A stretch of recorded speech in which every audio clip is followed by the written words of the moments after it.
வணக்க நண்பர்களே. புதிதாக மாந்திரீகம் கற்றுக்கிறவங்களுக்காக இந்த பதிவை நான் போடுறேன். இந்த பதிவில் நாம் பார்க்க இருப்பது பெண் வசியமை. அதை பற்றி தான் பார்க்க போகிறோம். இது எல்லாமே சித்தர்கள் செய்து கைகண்ட முறை தான் இது. மிகவும் சிறப்பாக வேலை செய்யும். இலகுவாக இந்த மையை நீங்கள் செஞ்சிடலாம். 100க்கு 100% பலிதமாகும். அதுக்கு தேவையான மூலிகைகள் என்னென்ன அதை பற்றி இப்போ தெளிவாக பார்ப்போம். தொட்டி வேர், தலைச்சுருளி வேர், வெள்ளை கண்டங்கத்திரி வேர், புன்னை வேர், முள்ளாமணுக்கு வேர், வெள்ளை நீர்முள்ளி வேர், வெற்பாலை வேர், கொழிஞ்சி வேர், இந்த மூலிகைகளை தான் நீங்கள் எடுக்கணும். எப்படின்னா, முறையாக காப்பு கட்டி சாப நிவர்த்தி பண்ணி பலி கொடுத்து, எலுமிச்சம்பழம் போதும், வேறு அசைவ பலி எதுவும் கொடுக்க தேவையில்லை. பலி கொடுத்து ஆணிவேர் அறாமல் எடுத்துகிட்டு வந்து நிழலில் உணர்த்தி தீயில் கருக்கி எடுத்து பத்திரப்படுத்தி வச்சிங்க.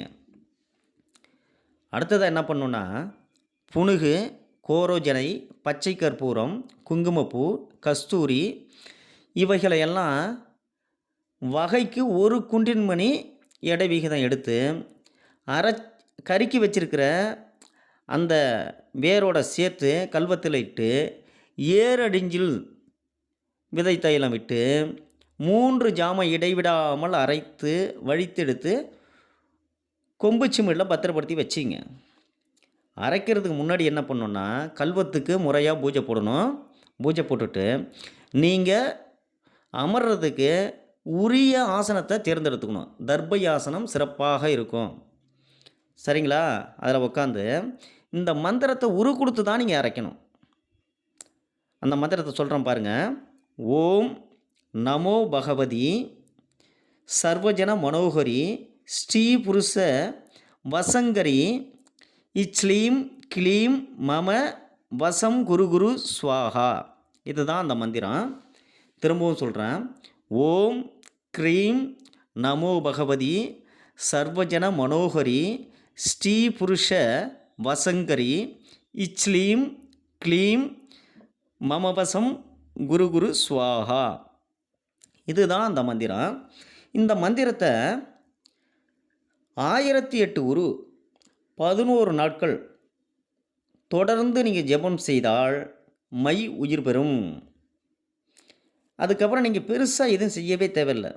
உங்களுக்கு தேவைப்படும் பொழுது கொஞ்சம் எடுத்து திலர்தமாக இட்டுக்கொண்டு சென்றால் உங்களை காணும் பெண்களெல்லாம் வசியமாவார்கள்.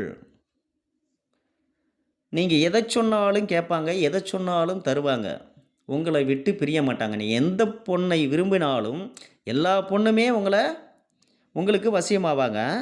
ஆனால் நீங்கள் எந்த பொண்ணை வசப்படுத்தணும்னு நினைக்கிறீங்களோ அந்த பொண்ணு உங்களை பின்தொடர்ந்து நிழலை போல் வருவார்கள். உங்களை விட்டு பிரியவே மாட்டாங்க.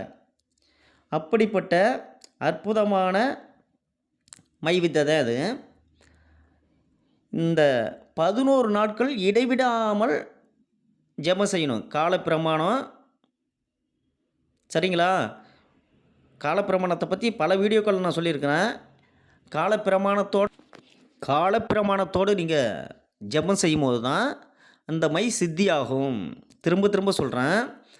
மந்திரம் உச்சரிக்கும் பொழுது அதனுடைய காலப்பிரமாணம் நீங்கள் எத்தனை மணிக்கு உரு கொடுக்குறீங்களோ அதே டைமு தினமும் கொடுக்கணும். அதுதான் காலப்பிரமாணம். அப்படி செய்தால் மட்டுமே இந்த மை உயிர் பெறும். செய்து பயன்பெறுங்கள். மிக சிறப்பாக வேலை செய்யும். அடுத்தடுத்த காணொளியில் நாம் சந்திப்போம். வணக்கம்.